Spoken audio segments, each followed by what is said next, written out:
ये देखिए, अब ये देखिए बगल में ब्रेकिंग और शॉट्स राहुल, रात वाली खबर वाला। ये देखिए मेरॉन एयरबेस, अमेद कैंप, रसिला अल कर्म बेस, अल रहा बेस, अल रमथा बेस, वहां पर अटैक हुए हैं। राहुल, मैं चाहूंगा जो हमारी ब्रेकिंग है, बगल में ब्रेकिंग और शॉट्स रात वाले ऑल्टरनेटिवली प्ले करते रहिए।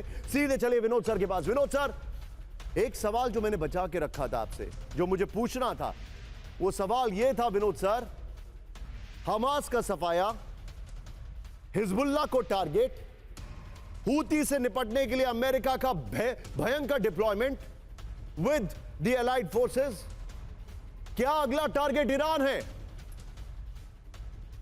बड़ा मुश्किल सवाल है निशांत जी, मेरे ख्याल से नहीं है, for simple reason, it's open secret, nuclear forces Iran के पास मौजूद है और ये सभी जानते हैं। ईरान ने पब्लिकली अनाउंस नहीं किया है, पहली बात।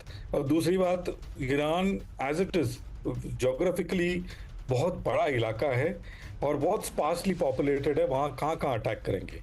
लेकिन आपका जो महत्वपूर्ण सवाल है, इसका एक संक्षेप में ये जवाब है, जब हूती 70 to 80% खत्म हो जाए, हिजबुल्लाह का लगभग 90% खत्म हो जाए इस क्षेत्र में, और आप देखिए सऊदी का नाम कहीं भी नहीं आ रहा है, क्योंकि सऊदी मन ही मन में ये चाह रहा है कि ये जो जंगे हालात है ये खत्म हो। और मेरा भी यही मानना है, अगले 6-8 महीने में, 1 साल 2 साल, जितना भी समय लगे ये खत्म हो जाए, इस एरिया में लास्टिंग पीस आएगा।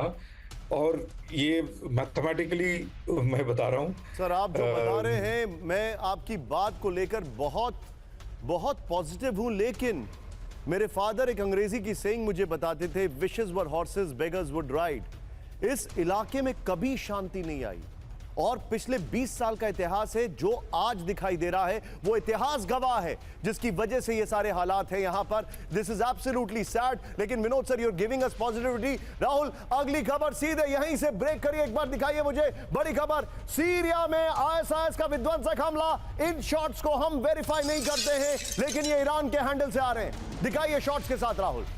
ताबड़तोड़ हमलों से घेरा बादिया इलाका, ये देखिए शॉट, देखिए ये हम वेरीफाई नहीं कर रहे हैं, लेकिन ये ईरान के ट्विटर हैंडल से आए हैं। सीरिया में एमएलआरएस और ड्रोन हमलों से हड़कंप, आईएसआईएस और सीरिया अरब आर्मी के बीच भीषण संघर्ष। ये देखिए जरा आमिर साहब, ये देखने में भले ही आपको ग्राफिकल शॉट दिखे, ऐसा लगे कि हॉलीवुड फिल्म का है, बट ये ईरान के हैंडल से आया है।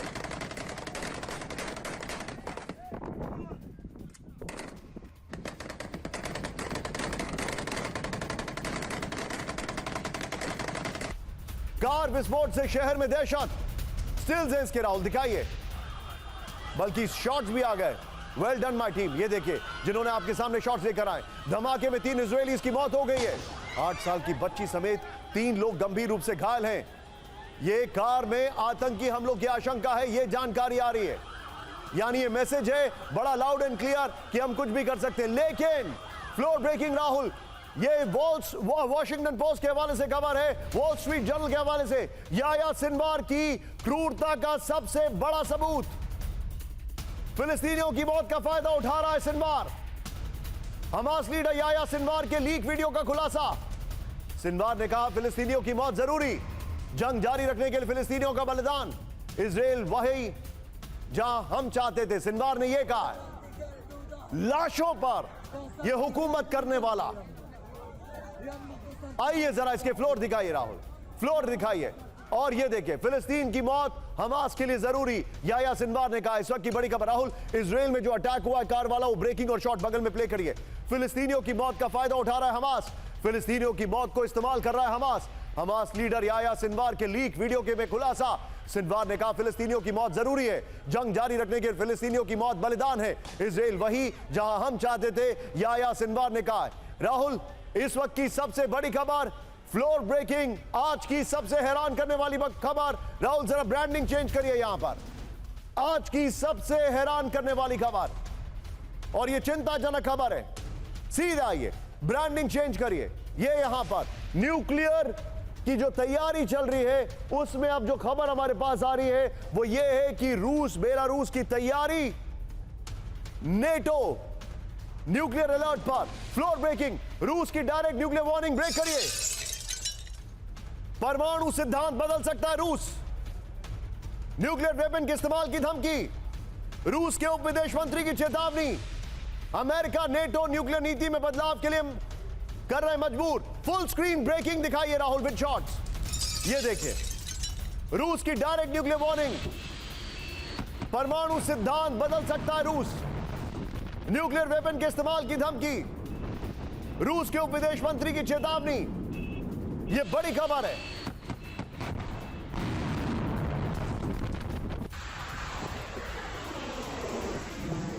रूस की न्यूक्लियर डॉक्ट्रिन बदलने की तैयारी। सीधे आइए, रूस की डायरेक्ट न्यूक्लियर वार्निंग। ये देखिए बड़ी खबर जो हम दिखा रहे हैं आपको। Play it on, well done PCR. Nuclear doctrine में बदलाव कर सकता है रूस। बड़ी खबर राहुल, बगल में ब्रेकिंग और शॉट। यूएस नेटो की वजह से न्यूक्लियर नीति बदलना जरूरी। पुतिन के बाद उप विदेश मंत्री सरगेई रायबकोव की वार्निंग। मौजूदा हालात में न्यूक्लियर पोस्चर में बदलाव से इनकार नहीं। न्यूक्लियर वेपन के इस्तेमाल की पॉलिसी बदल सकता है रूस। रूस की पॉलिसी में बेहद गंभीर हालात में इस्तेमाल की इजाजत है। बेहद गंभीर हालात में। अब देखिए किस कंट्री की क्या क्या न्यूक्लियर डॉक्ट्रिन है। राहुल फुल फ्लोर दिखाइए, फुल अपर GoPro। ये देखिए जरा क्या क्या डॉक्ट्रिन है। ये देखिए दुनिया में देशों, जो दुनिया के देशों की न्यूक्लियर नीति। अमेरिका जो है उसकी न्यूक्लियर डॉक्ट्रिन देखिए। अब आप राहुल बगल में ब्रेकिंग और शॉट चलाइए। I stand corrected. परमाणु हथियारों का पहले इस्तेमाल कर सकते हैं, यानी नो फर्स्ट यूज वाली पॉलिसी इनकी नहीं है।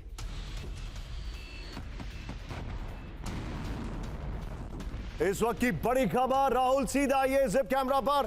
Please be on a stand by. और कॉन्डोलेंसेस टू द फैमिलीज।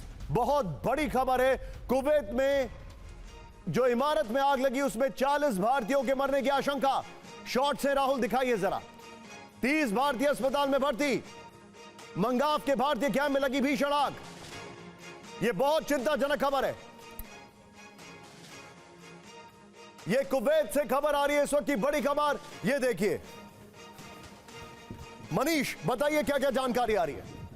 बिल्कुल, देखिए इसमें कोई दो राय नहीं है कि ये बहुत ही दर्दनाक खबर है, क्योंकि एक लेबर कैंप में जिसमें ज्यादातर भारतीय रह रहे थे उसमें आग लगी और फिर उस आग के चपेट में 40 से अधिक लोग आ गए और उसमें से ज्यादातर भारतीय हैं। और अब कहा जा रहा है कि करीब 40 भारतीय हैं जो कि इस हादसे में मारे गए हैं। हालांकि आधिकारिक तौर पर इनकी संख्या का अभी कोई पुष्टि नहीं की गई है, लेकिन आ रही है जो भारत के एम्बेसडर हैं कुवैत में, वो खुद भी अलग अलग हॉस्पिटल में जा रहे हैं, सब कोऑर्डिनेट कर रहे हैं। और मनीष, ये हुआ कैसे, क्या इसके वजह है, क्या क्या डिटेलिंग सामने आ रही है? बिल्कुल, देखिए अथॉरिटी का कहना यह है कि इस वक्त जो है हमारी कोशिश थी कि बिल्डिंग में जो आग लगी है उसको बुझाया जाए और उसके तमाम गाड़ियों को भेजा गया और रेस्क्यू टीम को भेजा गया ताकि ज्यादा से ज्यादा संख्या में लोग को निकाला जा सके। लेकिन बिल्डिंग में आग किस वजह से लगी, क्या शॉर्ट सर्किट कारण था या कोई और कारण था, इसका पता नहीं है। लेकिन हाँ, वहाँ पर अथॉरिटीज का कहना यह है कि हम जो भी लोग हैं उनको बाहर निकालकर और फिर उन्हें अलग अलग अस्पतालों में भेज रहे हैं। कई सारे अस्पतालों में उनका इंडियन एम्बेसी के लोग वहाँ पर मौजूद हैं। लेकिन सबसे बड़ी बात यह है कि जो खबरें आ रही है उसके मुताबिक जो दहला देने वाली बात